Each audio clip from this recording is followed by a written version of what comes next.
everyone, it is Amanda here, and I'm going to make another video tonight, and this one is more of a do's and don'ts of nail salons, hair salons, day spas.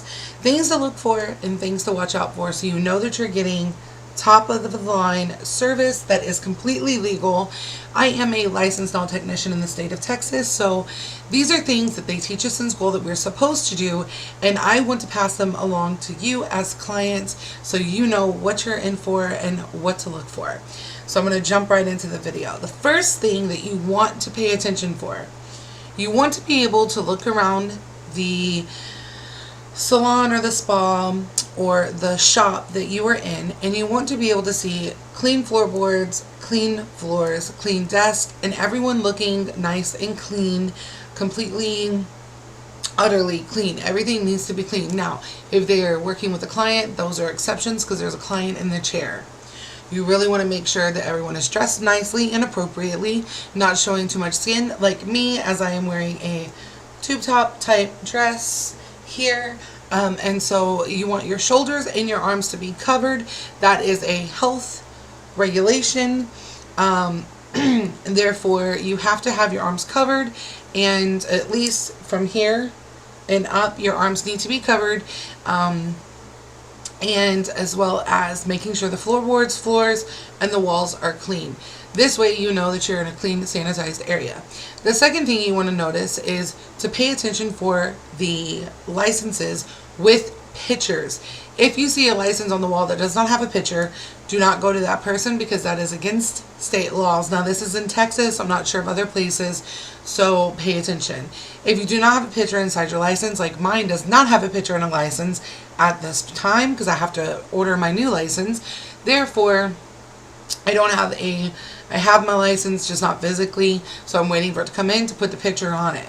If the picture is not on it, that means in the state of Texas, they are not legally able, even though they have a license, to work in a shop. Picture has to be there. If they sit you down automatically at a table and you're like, I want to see your license. You as a client have every right to say that, and you definitely should. You want to make sure that you're working with someone who has proper education that is state approved. That is very, very important. A lot of people have their families working there, so they just teach them what they want while they're going to school. That is the only exception. If you are a student in school and can prove that you are a nail tech student, you can work on clients in a business, but you must have a licensed nail technician with you at all times, watching you and guiding you.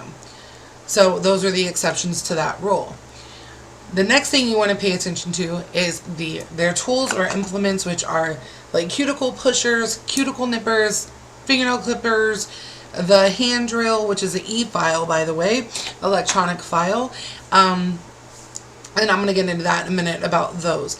But you want to make sure that they're clean. So you as a client have every right, and again, you should ask them to clean their tools in front of you, as well as before you sit down in your chair, you can ask them to please clean the chair.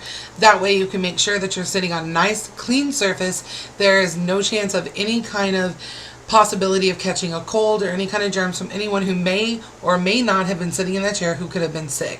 So you don't want to contaminate yourself. So you as a client have every right, and it's actually legally supposed to be done by the state of Texas.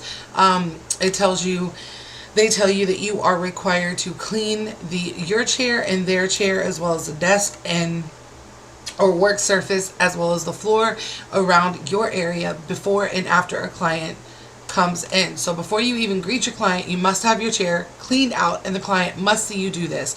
If they don't see you and they ask you to do it, there's no question you should do it again, even though you've already done it, to show them that everything is clean. So that is something that you as a client can ask to please clean your tools and your table and your chair before you sit in it, and that way you can see that everything is clean. Most nail shops, as I personally know because I used to work in a nail shop before I owned my own company, they do not clean their tools properly. They do not clean their tables after each client. They do not clean the chairs after each client. This goes for both pedicure and manicure stations. They do not clean them as they should. Most of them do not. There are some that do. If you see this happening and you see them using dirty tools and not cleaning their tools with a client, whether they've asked or not, you can turn them into the state the state, which would be us, the TDLR, Texas Department of Licensing and Regulations, and tell them, hey, I went to the salon and they were using dirty utensils. They weren't cleaning them. They claim they clean them, but I never seen them. And whatever. If they refuse to clean them or clean your chairs or clean your tools in front of you, you have every right to refuse service. So if all these things are not in order, you definitely need to walk out and find somewhere else where you feel comfortable. So we're going to move forward. With the e-files, I do use them, but I do not use them on natural nails, as they do damage your natural nail as well as the nerves in your natural nail. No matter how educated the nail tech actually is, it actually states in the state of Texas, they're not illegal to use. You can use them, but do not use them. And they even tell you this in school. Do not use them on natural nails. Use a regular file or a buffer to remove the shine from the natural nail and to shape the nail. You can use it on acrylic, but you have to use it at a low speed to risk the damage of the nails. Now, here are the nerves inside the nail. Now, if you use it on the natural nail, like a lot of store, I've not been to a shop that does not use them on the natural nail. I actually tell them, please don't use the e-file on my nails. On my natural nails, you can use them on the acrylic or the gel, but you cannot use them on the natural nail. Then they will use a regular file, but they know me at my salon that I used to go to, so therefore they already do it. So if you don't want the e-file to be used on your natural nail, you can request it. If they claim they have to use it, be like, no, you can use a buffer to remove the natural shine and oils from the nail by using alcohol or acetone remover. So make sure that you are educated about e-files and exactly what damage they can cause. They can actually wear the natural nail down, and over time your fingers will become sensitive and you'll have no choice but to wear acrylics all the time, because just the simplest touch will hurt you. So please know that that is very damaging to the nails, and you have every right to refuse that service, and if you so choose to, that is on you. It's not a requirement, but those are things you can and cannot do. Now moving forward to, I don't know if you guys know this, everyone knows, every salon you go into, they're cutting toenails, like the ingrown toenails out. They are working on people that have funguses, cuts that are open. This is all illegal and against state regulations. You cannot, in the state of Texas, a nail tech is not a doctor. They cannot perform cutting any ingrown fingernail or toenail out of a person's foot, period, unless they sign a waiver stating, I waive my rights and I waive the right to sue this establishment for any possible infection or fungus that I can occur by doing this and this and this. They are supposed to do that. But technically, with the cutting of the ingrown toenails out, nail techs are not trained for that in school. We are not a podiatrist. We are actually trained to refuse service to you and have you go to a podiatrist, which is a foot doctor if I'm not, I think it's a podiatrist. Isn't that a podiatrist? Whatever. So you're going to go to the doctor. I may have just said the wrong thing, but you never know. Like, I'm just not good with words. So, or remembering doctors. I think a podiatrist is, I'm going with it, a podiatrist, okay? So you definitely have every right to know these things. So no ingrown toenails, no funguses, and no open cuts unless a doctor has permitted you and said it is safe to work on your feet. In that case, if the doctor, for instance, if they're treating you for a fungus or they're treating you for a disorder that is on your legs or your feet, and they say that yes, you can get a pedicure, you need a written note from the doctor to give to the salon, and they have to create a file for you.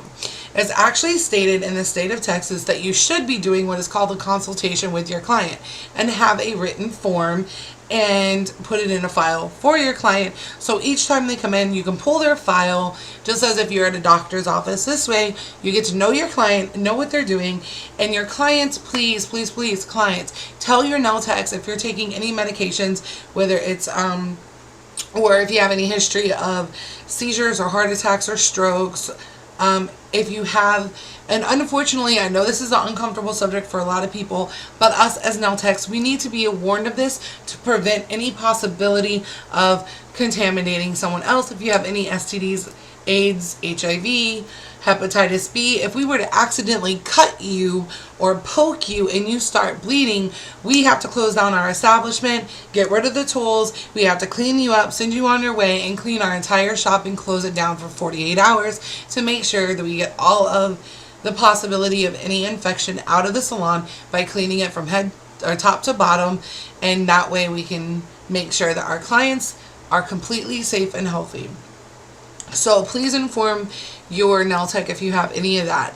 Also, they may refuse service to you. They're not legally allowed to do so, but there are some people that do refuse the service. I, on the other hand, I won't. I wear gloves and I'm very careful. But do not allow a nail tech to cut out your ingrown toenails because they are not trained to do so. They do not teach that in Texas schools. I know this because I went to school and I've researched this, and no other school teaches students how to remove ingrown toenails. Now, you can go to a podiatrist and work with this podiatrist doing things like that, and that podiatrist can give you a certification saying that you have been trained in that. And if that is the case, it must be hung in your salon with your license so they know that they can come to you and get a ingrown toenail taken out. But if you don't have the education, you should not be doing it. The next thing that you need to be careful of is to make sure you don't have any food or drinks of any kind in the salon in any working area. There may be designated areas for that, but when you're getting your nails worked on or you're getting a pedicure, do not have food or drinks around because it can contaminate our products. Whether you realize it or not, it's a very big deal, especially when you're doing nails, because we have our products open like this. Now you have one hand free and you could be texting someone, put your phone down, pick up food off of the counter, and it drop into my products, and then I have to throw my whole product away. It's not at all acceptable. So please do not eat or drink while you are in a nail salon. Now, when it comes to children, there's no laws against this, but please, clients, from personal experience, please make sure your children are taken care of and are not running around and playing in the chairs. This is because every time someone touches a chair, we have to clean this chair, which takes more time for us. If we're not working on a client, we try not to have anyone in the chairs. Now, if you bring someone with you and they're sitting in a chair next to you, that is fine. But if we have a client and everyone's full, then we have to clean that chair in front of them regardless. So it's really not a big deal. We just don't like the children running around because they can destroy things, and things are not very cheap. So another thing that you need to understand with working with a nail salon is you need to use light colored towels. I was going to give you an example, and I don't know where it is, like light colored towels. Not all nail salons do this. Some of them use green or blue. Make sure the towels are clean. At any point at any time during your service, if you feel like they are not doing what you wanted or they're doing something that is against state laws, you as a client have every right to stop the service and leave. You may have to, depending on the person. They can say, oh, well, you can finish, or you let me finish, or you have to pay me this, or whatever. If they tell you you're getting a $20 service and they tell you you owe them $15, be like, no, I'll give you $10 because you broke some laws here and I've noticed it, so I'm leaving. And it could get messy, but you can leave during any time of your service. So don't feel like during your service, if you feel like there's not a connection there and they're really not doing what you want, you can stop the service. Don't be shy or bashful. Also, another thing, I know there's some salons and day spas and things that people work there that are not licensed nail techs or hairstylists. Now, the same thing goes for hairstylists. Make sure everything's clean. Make sure they're sanitizing their tools. Make sure you have no food or drinks, because that's just one, contaminating for you and for the stylist. So be very careful with that. What else is there to do? I think I've covered the bases. Also, another thing, make sure there are no chemicals in reach of children that could possibly be around or out on the floor unless they are in a spray bottle. The reason for this is because all chemicals, cleaning chemicals, are supposed to be put into a cabinet or locked room where everything is at, like a supply closet and things of that sort. Also, something that you didn't know is if you ask your nail tech that you go to, hey, do you have a place that I can put my purse or my belongings so it's safe and it's not laying on the floor, you can do that too. So those are just some little tips and tricks. And another thing is, you don't have to get your natural nail tip actually cut down if you want to have acrylics put on.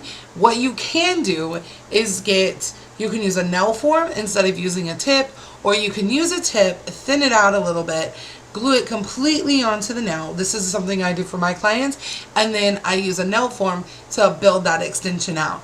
So all you really need is the strength of the nail tip in order to extend, but there are some other ways to extend, like nail forms, dual nail forms, paper nail forms. There's just so many different ways. And another thing I want to tell you guys, there are many different types of nails. There's acrylic, there's gels. I'm not going to say shellac, because shellac is actually a brand. It's C&D shellac. It is just a gel polish. It is not gel. There are over 50 different types of gel. There's young nails. There's oh, good Lord. Young nails, there's C&D gel, there's hard gel, soft gel. The difference between hard gels and soft gels, a hard gel, it comes in a little container, and I don't have my container next to me. And then a soft gel is like this in a bottle where you brush it on. Ooh, that felt weird. Brush it on. And the hard gel, you have to have an extra brush to apply, and you cure it in the LED or UV light. And that's another thing.